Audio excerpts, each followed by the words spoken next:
ஸ்ரீ வெங்கடாச்சல மாஹாத்மியம் 14ஆம் அத்தியாயம். சுவாமி புஷ்கரணியின் மகத்துவம்.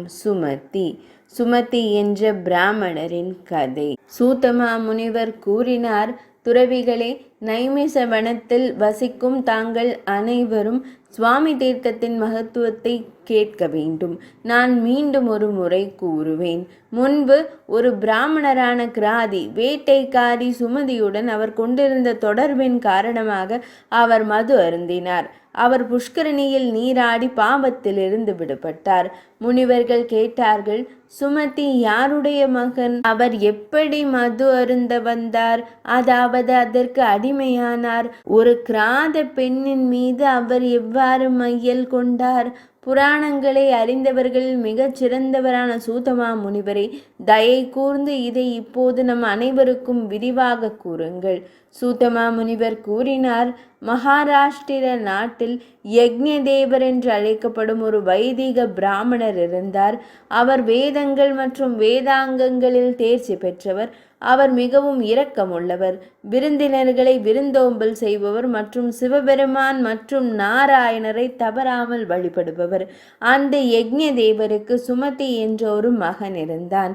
அவர் தனது தந்தையை விட்டு வெளியேறி தனது கற்பு மனைவியை கைவிட்டார்.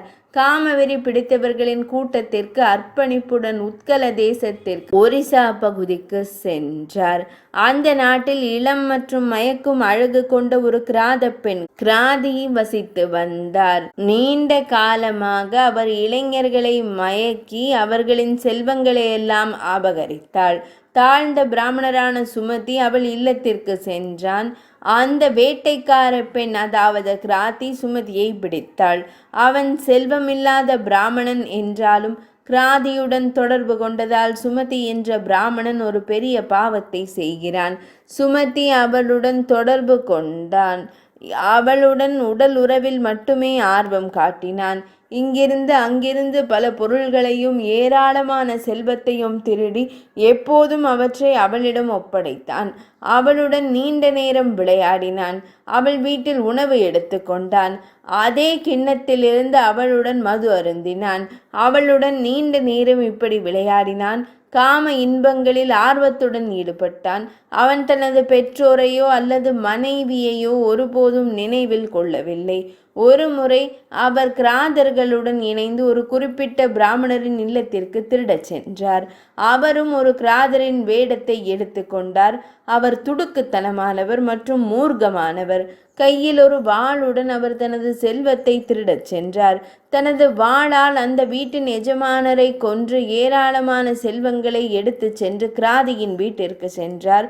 பிராமண படுகொலை பாவத்தின் பயங்கரமான அருவருப்பான தீய ஆவி அவர் முன்னேறும் போது அவரை பின்தொடர்ந்தது. கருநீல நிற ஆடைகளை அணிந்த மிகவும் சிவப்பு முடி கொண்ட பயங்கரமான ஆவி வானத்தையும் பூமியையும் அசைத்து சத்தமாக கர்ஜித்தது. அரக்கனால் துரத்தப்பட்ட அவர் பூமி முழுவதும் அலைந்து திரிந்தார். சுமதி தனது சொந்த கிராமத்திற்கு சென்றதும் இவ்வாறு முழு பூமியிலும் சுற்றி திரிந்தார். தீய ஆன்மா கொண்ட தீய பிராமணர் அந்த தீய ஆவியால் துரத்தப்பட்டதால் பயந்து போனார். அவர் தனது சொந்த வீட்டிற்குள் சென்றார். பிராமணவதம் என்ற பாவத்தின் பிசாசு அவரை துரத்தி சென்று அவருடன் வீட்டிற்கு சென்றது. என்னை காப்பாற்று, என்னை காப்பாற்று என்று கூறி சுமதி தனது தந்தையிடம் அடைக்கலம் தேடினார். பயப்படாதே என்று அவரிடம் சொன்ன தந்தை அவரை பாதுகாக்க தன்னைத்தானே பாடுபடுத்தி கொண்டார். அந்த நேரத்தில் பிரம்மஹத்யா தனது தந்தையிடம் கூறியது, யக்ஞதேவா, சிறந்த பிராமணரை, அவரை ஏற்றுக்கொள்ளாதே. அவர் ஒரு குடிகாரர், அவர் ஒரு திருடன், அவர் ஒரு பிராமணரை கொன்றவர், அவர் ஒரு பெரிய பாவி, அவர் தனது தாய் மற்றும் தந்தைக்கு விரோதமானவர், தனது மனைவியை விட்டு வெளியேறியவர், அவர் ஒரு பாவி, ஒரு கிராதியுடன் தொடர்பு கொள்வதால் அவர் தீட்டுப்படுத்தப்பட்டார். அவரை விட்டு விடுங்கள், அவர் கொடியவர். தாம் பாதுகாக்க சம்மதித்தால், பிராமணரே, இந்த மகன் ஒரு பெரிய பாவி, நான் உன் மனைவியையும் அவன் மனைவியையும் உன்னையும் இந்த மகனையும் விழுங்கி விடுவேன். பிராமணரே, நான் முழு குடும்பத்தையும் விழுங்கி விடுவேன். எனவே இந்த மகனை விட்டுவிடு, இந்த மகனை விட்டுவிடு. நான் இப்போது உங்கள் அனைவரையும் விடுவிப்பேன். மிகவும் புத்திசாலியானவரே, ஒரு உறுப்பினருக்காக முழு குடும்பத்தையும் அழிப்பது உனக்கு தகாது. அவன் இவ்வாறு கூறியதும் யக்ஞதேவன் அவரிடம் கூறினார் என் மகன் மீதான பாசம் என்னை வேதனைப்படுத்துகிறது. நான் அவனை எப்படி கைவிட முடியும்? பிரம்மஹத்யா கூறியது அவன் வீழ்ந்து விட்டான். அவன் சாதிகள் மற்றும் வாழ்க்கை நிலைகளில் சமூக அமைப்பிலிருந்து வெளியேற்றப்பட்டான். இந்த மகனிடம் எந்த பாசத்தையும் காட்டாதே. அவனுடைய பார்வை கூட கண்டிக்கத்தக்கது. இதை கூறிவிட்டு யக்ஞதேவர் பார்த்து கொண்டிருக்கும் போதே அந்த பிரம்மஹத்தி தன் மகன் சுமதியை தன் கையால் அடித்தாள். தந்தையே, தந்தையே என்று அழுது புலம்பினான். பொருள்: துர்வாச முனிவரால் சுமதிக்கு பரிந்துரைக்கப்பட்ட பிரம்மஹத்தியிலிருந்து விடுதலை பெறுதல். சுமதியின் தந்தை, தாய் மற்றும் மனைவி அப்போது புலம்பினர். இதற்கிடையில் சங்கரரின் ஒரு பகுதியான நல்லொழுக்கமுள்ள சிறந்த முனிவரான மகா யோகியான துர்வாச மாமுனிவர் அதிருஷ்டவசமாக அங்கு வந்தார்.